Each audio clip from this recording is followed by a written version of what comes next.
Horror story, The Whisper of the Forest. André had always been a city man.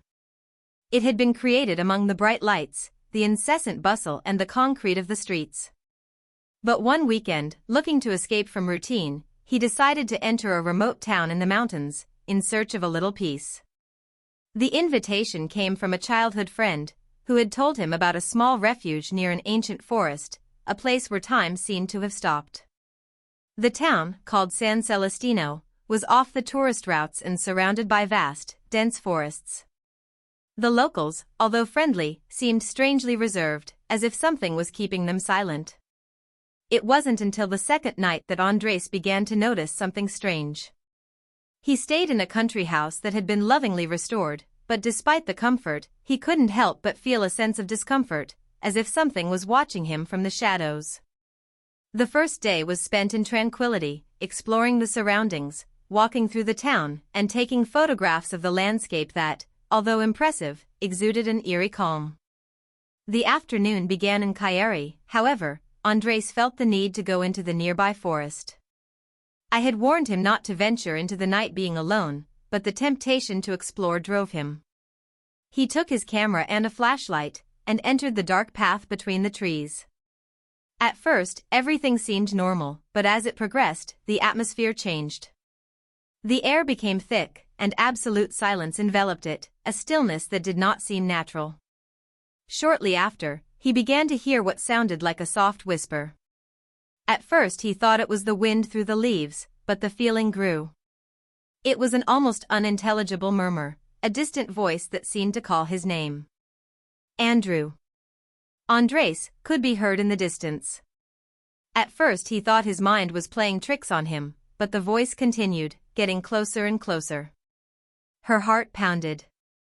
He looked around, but saw no one. The whisper, instead of disappearing, intensified. It was as if someone, or something, was stalking him. On impulse, Andrés began to walk faster, but the whispers continued, now clearer and more urgent. Andrew, come here, echoed in his ear, and the voice seemed to come from every corner of the forest. Desperate, Andrés began to run, looking for a way out, but the path seemed to never end. When he finally made an unexpected turn, he saw a figure in the distance, a long shadow gliding through the trees. Immediately, fear paralyzed him. The figure approached, slowly, without hurry. Andrés tried to scream, but his voice was drowned in a guttural whisper that made him tremble with terror.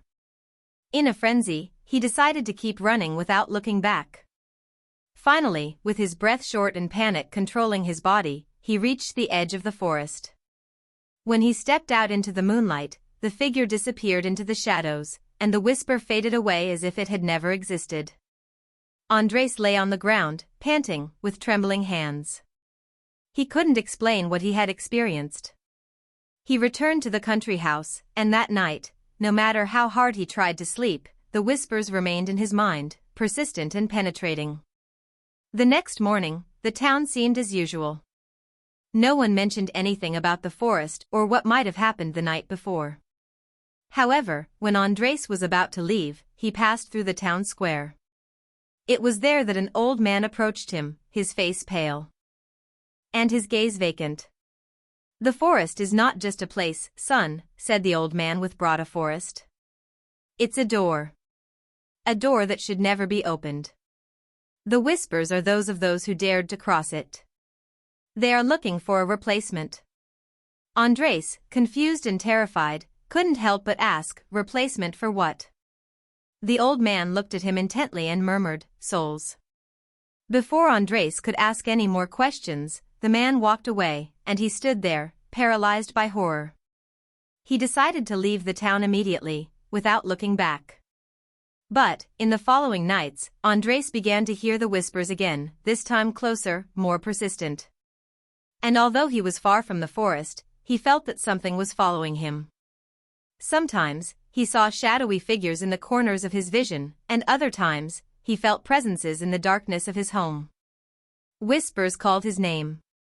And in his mind, the voice seemed to say once again, Andrés, come here.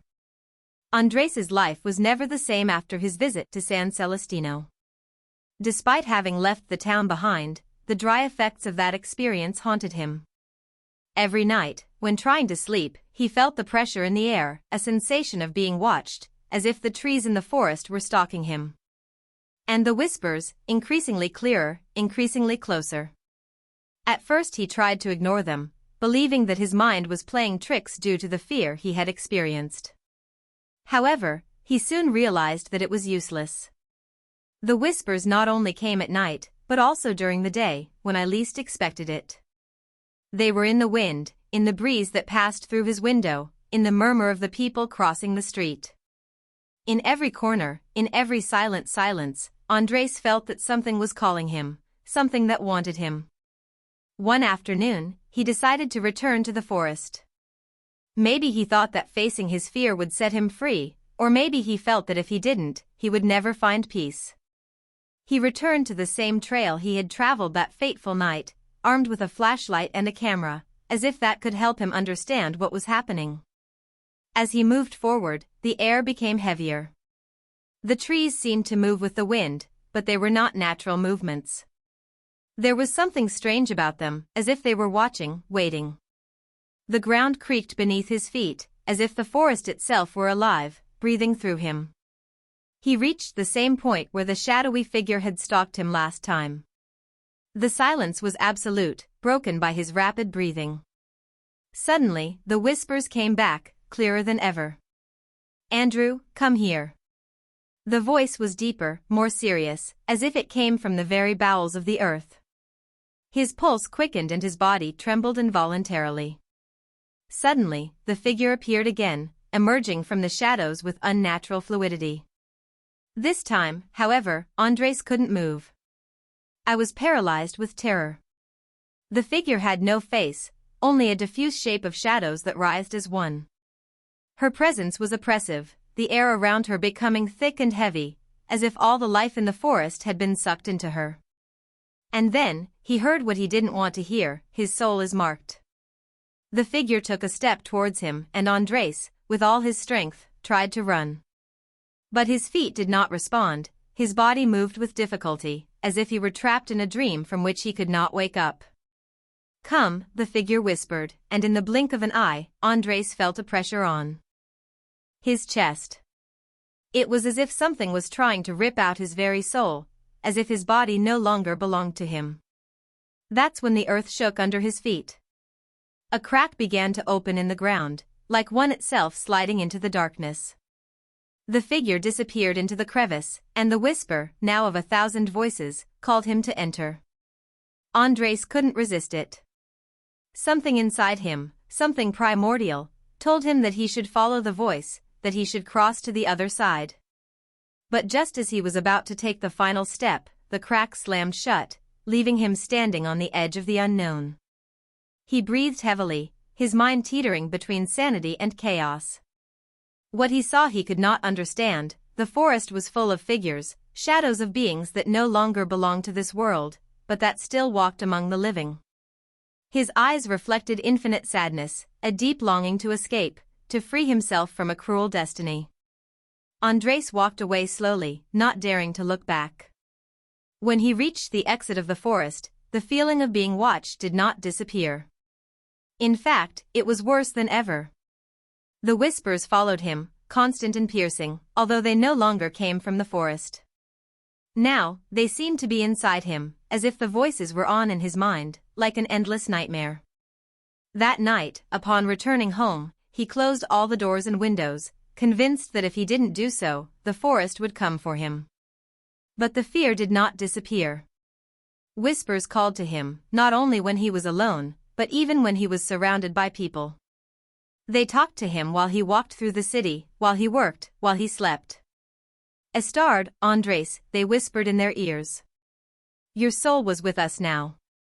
Reality began to crumble around him. He didn't know if he was still awake or trapped in an eternal dream. No one could see what he saw, no one could hear what he heard. And the worst of all was that, with each passing day, Andres felt like he was losing a part of himself. A piece of his soul was slipping out of him, as if it were absorbed by the voices that kept calling him. What had started as a simple outing had unleashed something much darker and more sinister. And Andres, trapped between reality and the abyss, knew that he would never be able to escape San Celestino and the forest. Because deep down, he knew that a part of him would always be there, waiting to be claimed. As time passed, Andres tried everything in his power to free himself from the presence that harassed him. He went to doctors and psychologists, but nothing seemed to explain what he was experiencing. No one understood the anguish in his eyes, nor the shadows that crawled behind him. The whisper had become a constant in his life, like a persistent echo, a nightmare that he couldn't wake up. Increasingly exhausted and with his nerves on edge, Andres made a desperate decision, returning to San Celestino. Maybe there he would find answers, or at least a way to confront what had unleashed the terror in his life. The idea of entering the forest again made his blood run cold, but he felt that he no longer had a choice. His mind and soul were slowly disintegrating, swept away by the dark force that had marked him. When he arrived in town, the feeling of unease was even more palpable. Everything seemed the same, but something in the air had changed. The previously reserved faces of the locals now looked at him with a mixture of fear and recognition. There was something in their eyes, as if they knew something he didn't. He headed to the same place where he had been that fateful night, the entrance to the forest, determined to confront what was chasing him once and for all. The same feeling of oppression enveloped him as soon as he stepped onto the ground that had once been familiar to him. Every step he took brought him closer to the darkness, to the abyss from which he had never truly emerged. As they entered the path, something began to change in the air. The fog rose strangely, covering the road with a thick layer that made visibility difficult. The temperature dropped abruptly, and Andres could see his breath forming in the air like a white void. The trees, which had previously seemed to be merely silent witnesses, now creaked, moving in ways that could not possibly have been caused by the wind. Suddenly, the whispers started again. But this time, they didn't just come from the air. He could feel them inside his head, as if the voices were emerging from his own being, from his darkest thoughts. Come here. Andres, the door is open. And then, a new light appeared in front of him, a light that seemed to float a short distance away, as if someone was waiting for him. Without thinking, Andres followed the light. The darkness of the forest surrounded him completely, but the light guided him, like a lighthouse in the storm. Her heart pounded as she moved forward, the feeling that something terrible was about to happen becoming more palpable with each step. The light led him to a clearing in the forest, a place that seemed straight out of a nightmare. In the center, there was a large stone, covered in moss, with ancient symbols engraved on its surface. Andres approached slowly, feeling an oppressive presence in the air. At that moment, he understood that the light was not a lifeline, but a trap. Suddenly, a figure materialized before him, the same shadow that had killed him that night. Now, however, it had a more defined shape. The being seemed to be composed of pure darkness, but somehow emanated an inhuman strength. His face was still a shapeless mass of shadows, but his eyes shone with a reddish light, like two burning spotlights staring at him. Has venido, the figure said, its voice not a whisper, but a deep roar, like the sound of an earthquake underground. We've been waiting for you, Andres. Panic took hold of him, but something inside him also felt a strange calm. Something had drawn him here, as if his destiny was tied to this place. The figure extended a dark hand towards him and an indescribable cold ran through his body. Crossed the line, Andres. Now you are part of us. You belong to us. Before could react, the figure took a step towards him and, somehow, the ground beneath his feet gave way. In the blink of an eye, Andres found himself in a kind of void, a dark and twisted place, where shadows danced around him, whispering his name. The air was thick, heavy, and each breath cost him more. Welcome to the other party, said the voice, now clearer, echoing in all directions. Here, lost souls find their home. And you, Andres, are the last piece to complete the cycle. Suddenly, Andres understood the truth. The forest was not only a physical place, but a door, a threshold between worlds. Those who crossed the boundary and were marked by the entity that inhabited it could not escape. The whisper, the red eyes, the shadowy figure, it had all been part of an ancient game, a dark rite that dragged lost souls into an endless existence. At that moment, Andres tried to scream, but his voice died away in the vastness of the darkness. He could no longer distinguish between his body and the shadow that surrounded him. He had crossed the line, and there was no turning back. And so, the echo of his name was lost among the whispers of the forest, which now claimed him as one of its own children, one of the many who would never see the light of day again. The darkness completely enveloped him. Andres tried to move, to scream, to clear his mind from the terror that consumed him, but every effort was in vain. The air thickened, grew denser by the second, as if the shadows themselves were taking over his being, tearing away every vestige of humanity. In that infinite void, the voices began to emerge again, clearer, more intense. "Come to us, Andres, you are one of us now." The whispers filled the space, they snaked through his mind, touching his consciousness, bringing him to the brink of madness. Suddenly, a presence touched him, cold and wet, like a death hug. Andres tried to resist, but it was useless. The feeling of being sucked into nothingness was too strong, and his will seemed to fade, as if the shadow was claiming him completely.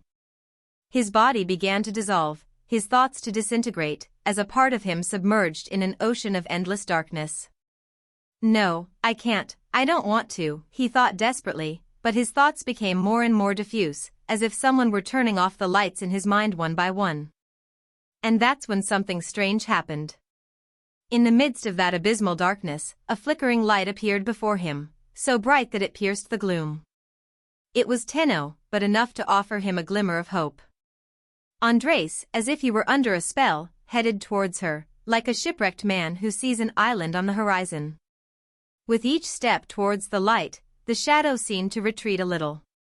The cold was fading, and for the first time in a long time, Andres felt his body begin to recover, as if the darkness could no longer reach him. The voices that were chasing him also began to fade away, and a deep silence surrounded him, almost realistic. Finally, when he reached the source of that light, he found himself back in the forest clearing, the same one where he had been drawn. But everything was changed. There were no shadowy figures, there were no aurochs. The stone in the center was now illuminated by a heavenly glow, and the trees seemed to be alive, as if they were breathing gently. In that moment, something inside Andres understood, there was something more in this place, something that was not just evil. There was an ancient force, a balance that was maintained between light and darkness. Deep inside, he understood that he was not there to become another shadow, like all those who had been dragged into the forest. Instead, he had come to break the cycle. A different voice, soft but authoritative, emerged from the light, but this time it was not a whisper. It was clear and full of wisdom. "Andres, you have come further than many could have gone.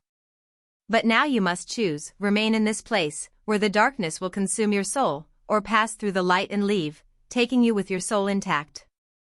Andres didn't need to think too much. Although the darkness had marked him, he knew that his fight could not end there. "I didn't want to be another piece in that endless cycle of trapped souls." Without thinking, he took a step towards the light. Instantly, a torrent of energy ran through him. Body, as if all the fear and darkness he had accumulated during his stay in the forest dissipated in the blink of an eye. The light surrounded him, guided him, and he felt how his soul found its place again, its balance. When he opened his eyes, he realized that he was no longer in the forest. He was back in the city, in his own home, with the sun shining through the windows. The oppressive feeling was gone, and the voices in his head had faded. However, something had changed in him. Although he had escaped, the mark of the forest still lingered, like an invisible scar that would never completely disappear. The memories of that place, the shadows that stalked him, were still part of his life. He knew that the balance he had restored was not perfect. The whisper, although distant, still resonated in his mind. But Andres now understood the truth, the darkness never completely went away. It would always be there, lurking, waiting for those who dared to cross the threshold. However, he had learned to fight it, to not let himself be consumed by his fear. Every night, when the stars shone in the sky, Andres felt that a piece of him still belonged to the forest, but he also understood that his soul, finally, was free. At least, for now. And so, as the city continued its course, Andres lived with the constant presence of a bitter truth: the shadows would always be waiting, and perhaps one day, someone else would fall into their networks. But he, at least for a time, had managed to escape. Although Andres had managed to escape the darkness, the peace he longed for was never complete. With each passing day, he found himself reviewing his life, looking for signs that the shadow hadn't really left him. Although his body was back in its home, there was something intangible, something dark, that followed it. The memories of the forest, the whisper of voices, the presence of the shadowy figure, all of it continued to haunt him in his mind, like a recurring nightmare. One night, while sitting in his living room, watching the moonlight filter through the window, Andres felt something that chilled him to the bone. A figure appeared in front of him, in the darkness of the room. It wasn't like the shadow of the forest, but it was familiar. A man with a gloomy face, with his eyes shining with that same reddish light that Andres also remembered. "Escaped, but you are not free," said the figure, raised his bird and piercing, like a distant whisper that resonated in his mind. Andres stood up suddenly, his heart pounding. This time, however, he felt no fear. He had changed, he had been strengthened by the experience he had lived. He was not going to be defeated again. He stared at the figure intently, his eyes reflecting determination he had never had before. "What are you?" he asked, voice shaky but firm. The figure smiled, a dark smile that seemed to mock his question. "I am one of those who dwell in the shadows. You can't run away from us, Andres. Your soul does not belong to you. And even if you have crossed the threshold, the mark of Saint Celestine cannot be erased." The figure vanished as quickly as it had appeared, leaving him alone with his labored breathing and the feeling that something inside him had been ripped away, as if that presence had taken a part of his humanity with it. Weeks passed after that meeting, but the concern did not dissipate. Despite his struggle, Andres felt like he was being watched in every corner of his life. The nightmare was not limited only to the darkness of the night, it was also present in the day, in the crowds walking through the streets, in the sunlight. The silence became oppressive, as if the world around him was somehow distorted, filtered by shadow. In his increasing insomnia, he began to research more about San Celestino and its history, about the dark secrets that the town kept and about the power of the shadows he had faced. The deeper he went, the more he realized that the tragedy of that place was not an accident, nor a series of unfortunate events. Something had been waiting, something had attracted everyone who had crossed the threshold, and that something never knew how to stop going. That town and its forest seemed to be connected to an ancient evil, something much older than the generations of people who lived there. It was as if the forest were a portal, a door to another realm, a place where lost souls were trapped. The darkness was not just a physical place, but a manifestation of something deeper and more evil, something that had been there long before Andres set foot on that forbidden ground. But the worst of all was that, no matter how much he investigated, no matter how much he tried to understand what had happened, he never found an answer that would give him peace. No one seemed to really know what had happened in San Celestino. The townspeople, the few that remained, spoke in whispers, almost as if they were watching you remember. They only said one thing, with a trembling voice full of fear: never go to the forest.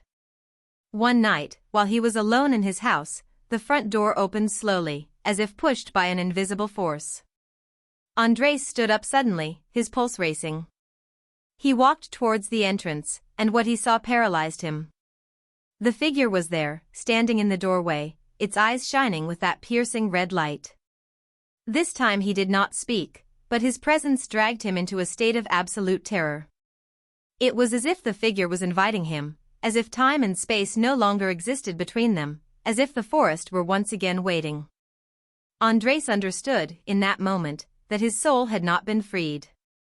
The shadow that had marked his life, the evil that he had invoked in San Celestino, would never leave him. The cycle had not been broken. He had escaped, yes, but the darkness had caught up with him again. The figure moved, and Andres, unable to resist, followed it without saying a word. It was as if he had finally surrendered to his fate. And as he walked towards the forest once again, without resisting, he understood what had been predestined for him. The cycle would continue, for him and for all who dared to challenge the shadows of San Celestino. There was no escape, no redemption.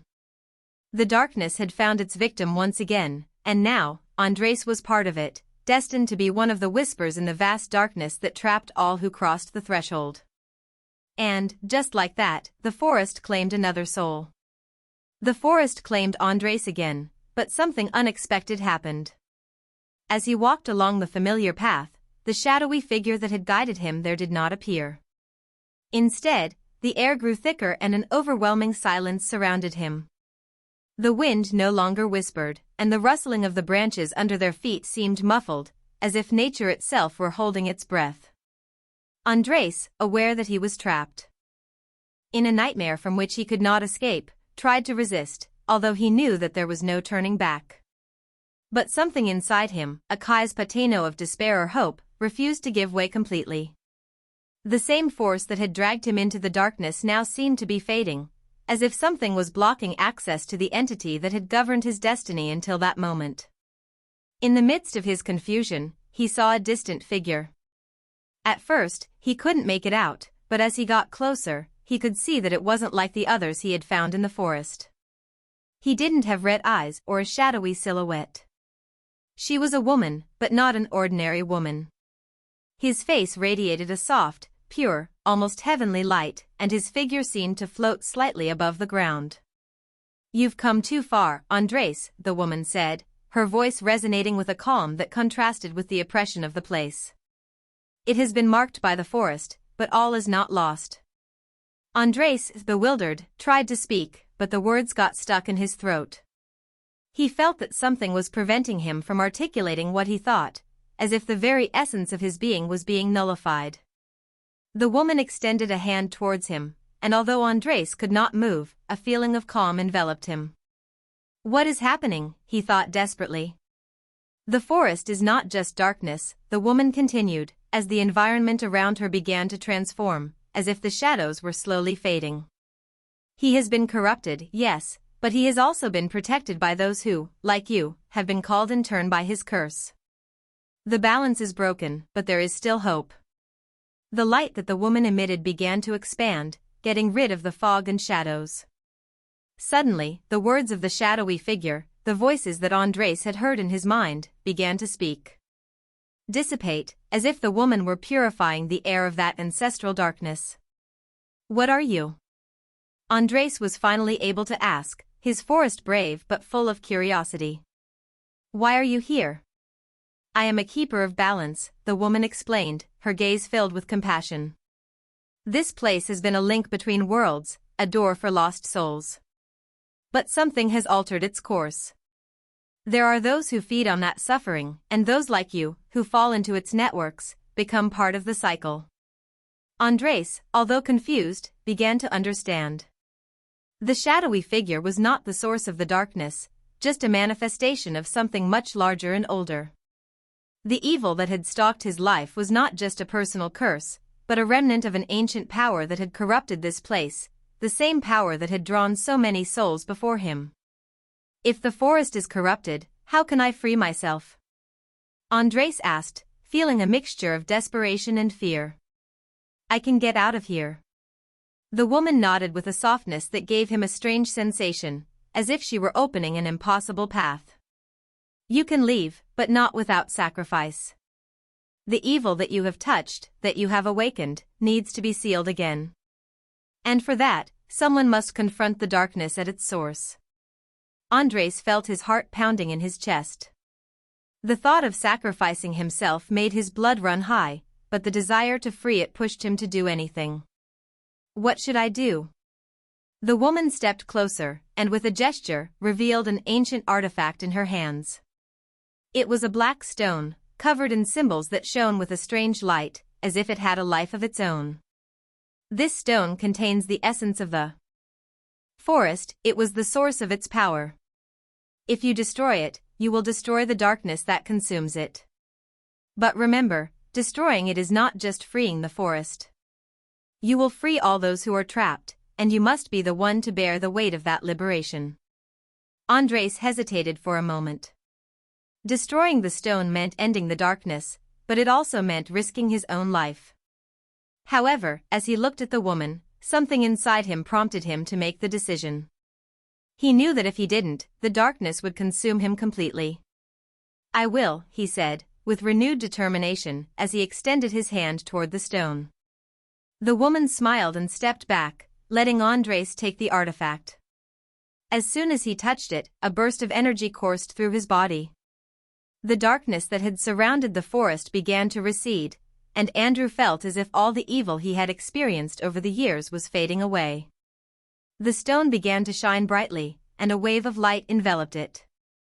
At that moment, Andres understood what he had to do.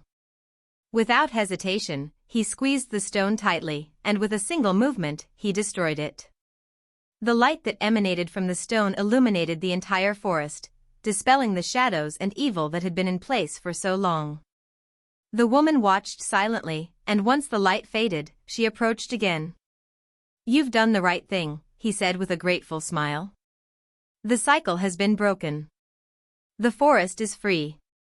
Andres looked around, and for the first time in a long time, he felt like he was truly at peace. The air was no longer heavy, the darkness had disappeared, and all that remained was a comforting silence. "And now?" Andres asked, feeling that his fight was over, but with a strange feeling that there was still something left to do. "Now," said the woman, "you must return. Balance has been restored, and evil will no longer haunt you. But always remember, Andres, that darkness can return. And if you ever feel the shadow calling you again, you'll know what to do." Andres nodded, knowing that although the forest had been liberated, his journey had not been in vain. Peace, at last, had been restored. But he would always be aware that, deep in the forest, something could yet awaken again. With that last warning, the woman disappeared, leaving Andres standing in the clearing. And as the sun began to set, a new day began for him, one in which the darkness had been defeated, at least, for now. Andres returned to the town, with a lighter heart, but also with a feeling of emptiness that he could not explain. He had managed to break the cycle of darkness that had plagued San Celestino, but something inside him knew that his fight would really end. He had defeated a manifestation of evil, but he could not ignore the truth: the shadows, although now dispelled, would always have the ability to return. The town was quiet, as if the curse had been lifted. The people left there seemed not to remember the horrors of the past, or at least they did not want to talk about them. The air seemed cleaner, and the sound of birds returned to the trees that had previously been silenced by the darkness. Andres walked through the streets with a feeling of bewilderment. Although he had managed to free the forest, something inside him told him that not everything was resolved. The guardian woman had told him that balance had been restored, but deep inside, Andres felt that something was still missing: a cycle, a connection, a debt that must be paid. That night, when the stars were shining in the clear sky, Andres went for a walk along the edge of the forest. He did not dare to enter, but the need to be close to that place, to feel that he had completed his mission, pushed him to approach once more. There, in the stillness of the night, he heard something. A whisper, soft at first, like the echo of a distant voice, but it soon became clearer, closer. It was like a call, a lullaby that came from the depths of the forest. Andres took a step forward, his heart pounding. I knew I couldn't ignore it. Something inside him told him that this call was not evil, not even a shadow more. It was something different, something that needed to be understood. He walked along the edge of the forest, entering slowly, until he reached the same clearing where he had destroyed the stone. There, on the ground, something shone faintly. As he approached, he saw that it was a small gem, a bright red stone, with symbols on its surface that he could not understand. He picked it up cautiously, and instantly, the energy emanating from it enveloped him. It was not the same dark energy he had felt before, but a strange and familiar force. A voice echoed in his mind, but this time it was neither his whispering nor malevolent. It was clear, deep, and filled his being with a sense of purpose. You have freed the forest, Andres. But now, you must face what you have left behind. What the forest has lost, what has been forgotten. The voice seemed to come from the gem, or perhaps from the earth itself. Andres felt a pressure on his chest, as if the gem was transmitting something ancient, something forgotten that needed to be restored. Suddenly, the vision of the female guardian appeared before him, in the same soft light he had seen before. His face was serene, but his gaze was heavy with gravity. What is this? Andres asked, showing the gem that shone with a disturbing glow. Why are you calling me? The woman looked at him with a mixture of sadness and hope. That is one of the ancient stones, one of the first that sealed the darkness in the forest. But it is also a reminder. The darkness never completely disappears. He has left a mark that must be healed. Heal, Andres repeated, confused. How can I heal something that is no longer there? I thought I destroyed it. The evil you have faced is not just one entity. It is a part of the world itself. The forest keeps secrets older than you imagine. And what you have done by destroying the stone is only part of the process. The balance you have restored is still incomplete. Andres felt a chill run down his spine. What should I do now? What else is left to do? The stone you found has a purpose, the woman explained. It must be placed in the heart of the forest, where it all began. Only there can the cycle be completely closed. If you don't, the shadows will continue to lurk, giving the opportunity to return. Andres felt the weight of his words. He couldn't just ignore the call. Something inside him understood that, although he had believed everything was over, his mission was not. The forest still needed to be healed, and he, somehow, must be the key to restoring what had been lost. Without saying a word, Andres went deeper into the forest, following an intuition that guided him. The gem in his hand seemed to be a compass, and with each step, the path became clearer. The darkness had disappeared, but a feeling of emptiness lingered, as if the forest had lost something fundamental that could not be repaired by the destruction of the shadows alone. Finally, he reached the heart of the forest, where the air was dense, but no longer heavy, where life seemed to rest in balance. It was a place of beauty and mystery, but also of deep loneliness. There, in the center, was an ancient altar covered in moss, with an empty space in its center, as if it had waited centuries to receive something. Andres placed the gem on the altar. As he did so, the earth vibrated gently, as if the forest itself were breathing. A glow emerged from the gem, and for a moment, Andres felt a deep connection with everything around him. The forest, the earth, the roots, the air, everything seemed interconnected in a single heartbeat. The woman appeared before him once more. It's done the right thing. The cycle has closed. Balance has been restored, not only in the forest, but in the world around it. The darkness can no longer return. And now, the forest can rest. Andres, although exhausted, felt a deep peace fill his being. The evil had been contained, but he also understood that the cycle of darkness was only a part of a greater whole. The shadow was never completely gone, but he had learned to face it, to restore balance, and to accept that some secrets must remain hidden, beyond human understanding. As the sun began to rise, Andres felt that, like the forest, he too could rest. He had faced his worst fears, and now, at last, he could live in peace, knowing that the forest, and the souls that inhabited it, were safe. At least, for now.